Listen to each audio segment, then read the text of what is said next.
السلام علیکم ورحمۃ اللہ وبرکاتہ۔ میرا نام ہے دانش اور آپ دیکھ رہے ہیں ہمارا اسلامک یوٹیوب چینل دانش پی وی ٹی۔ پیارے عزیز دوستو، آج کی اس ویڈیو میں ہم آپ کے لیے سورہ کوثر کے 5 بڑے فائدے لے کر حاضر ہوئے ہیں۔ پیارے عزیز دوستو، آج کی اس ویڈیو میں آپ لوگ جان کر کے جائیے گا سورہ کوثر کے 5 بڑے فائدے۔ سورہ کوثر کو پڑھنے سے کیا فائدے حاصل ہوتے ہیں، آج کی اس ویڈیو میں آپ لوگ جان کر کے جائیے گا۔ پیارے عزیز دوستو، سورہ کوثر قرآن پاک کی سب سے چھوٹی سورہ ہے، اس کے بہت سے فائدے اور فضائل ہیں، لیکن 5 فائدے یہاں آج کی اس ویڈیو میں آپ کو بتایا جا رہا ہے۔ ہم سب کی ضرورت ہے جو شخص روزانہ 10 مرتبہ سورہ کوثر پڑھنے کا معمول بنا لے، دن میں یا رات میں اس کو 5 فائدے حاصل ہوں گے۔ پیارے عزیز دوستو، پہلا فائدہ، اس سورہ کی برکت سے گناہوں کی عادت چھوٹ جائے گی اور اللہ تعالی گناہ معاف فرما دے گا۔ دوسرا فائدہ ہے، اس سورہ کو روزانہ 10 بار پڑھنے والے اللہ تعالی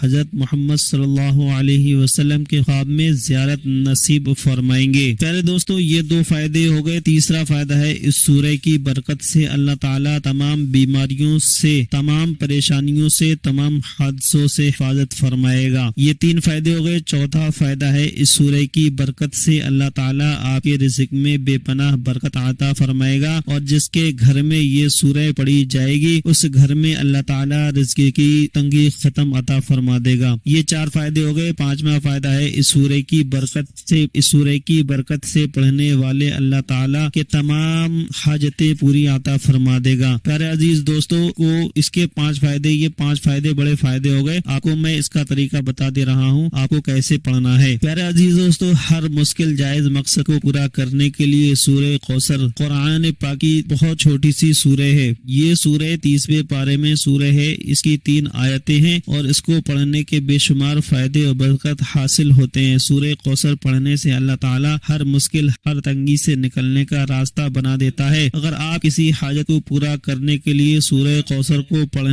پڑھتے ہیں تو اللہ تعالی آپ کی حاجت پوری فرما دیتا ہے۔ پڑھنے کا طریقہ، پہلے 2 رکعت نفل حاجت کی نیت ادا کرنے ہیں اور 2 رکعت میں 1 مرتبہ سورہ فاتحہ پڑھنے کے بعد 11 مرتبہ سورہ کوثر اور 11 مرتبہ سورہ اخلاص پڑھنی ہے۔ جب آپ 2 رکعت نماز نفل حاجت ادا کر لیں، اس کے بعد نماز پڑھ کر بیٹھ کر اسی مصلی پر 3 دفعہ درود ابراہیم پڑھنا ہے۔ اس کے بعد آپ نے 129 مرتبہ سورہ کوثر پڑھنا ہے۔ جب وہ پڑھ لیں گے تو آپ پیارے عزیز دوستو، اسی طریقے سے آپ کو کرنا ہے۔ آخر میں 3 دفعہ درود ابراہیم پڑھ کر اللہ تعالی سے حاجت کے لیے دعا کریں گے۔ انشاءاللہ جو بھی مانگیں گے اللہ تبارک و تعالی اس کو فوراً قبول فرما لے گا۔ لاسٹ میں جب آپ اپنے دل میں ارادہ کر لیں، یہ سب کرنے کے بعد اس کے بعد آپ کو سورہ ملک کی تلاوت کو سورہ ملک کی تلاوت کو پڑھنا ہے۔ یہ قرآن پاک میں ہے، 29ویں پارے میں ہے، سب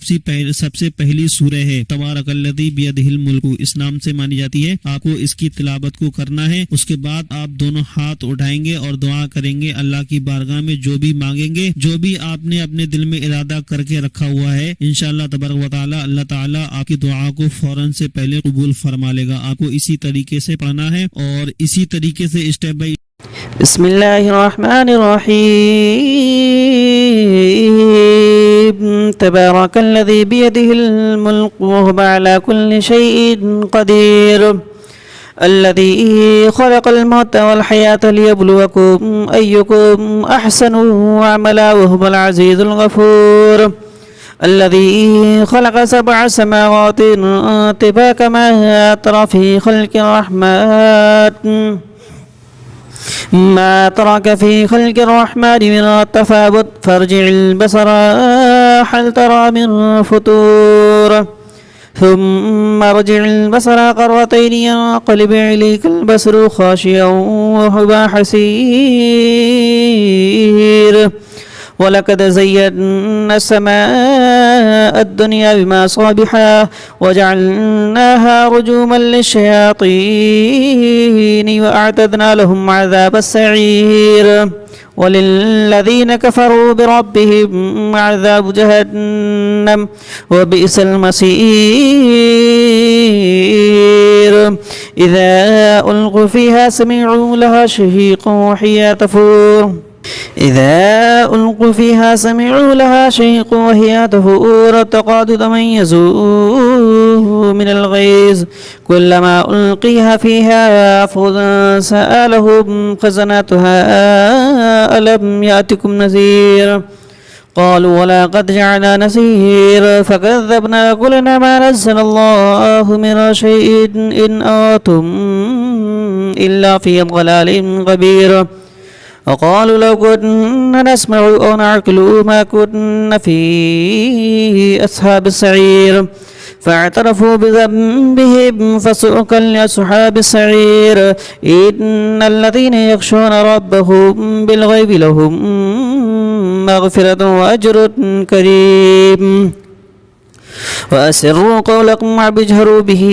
إنه عليم بذات الصدور ألا يعلم من خلق وهو اللطيف الخبير هو الذي جعل لكم الأرض ذلولا فامشوا في مناقبها وقولوا من رزقه وإليه النشور أأمنتم من في السماء أن يخشف بكم الأرض فإذا هي تمور أم أمنتم من في السماء أن يرسل عليكم حسيبا فستعلمون كيف نذير ولقد كذب الذين من قبلهم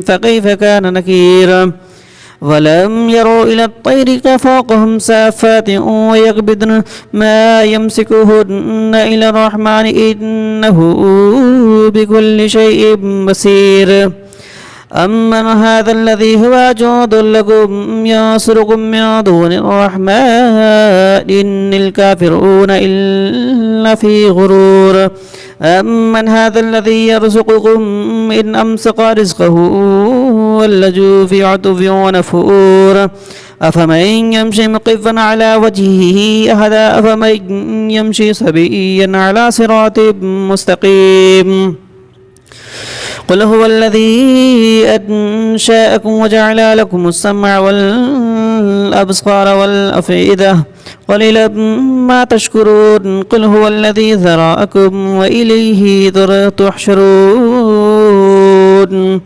ويقولون متى هذا الوعد إن كنتم صادقين قل إنما العلم عند الله وإنما أنا نذير مبين فلما رأوه زلفة سيئت وجوه الذي كفروا وقيل هذا الذي كنتم به تدعون قل أرأيتم من أهلكني الله ومن معي الرحمن ومن يجر الكافرين من عذاب أليم قل هو الرحمن آمنا به وإليه توكلنا فستعلمون من هو في ضلال مبين قل أرأيتم من أصبح ماؤكم غورا فمن يأتكم بماء معين نون والقلم وما يسطرون ما أنت بنعمة ربك بمجنون وإن لك لأجرا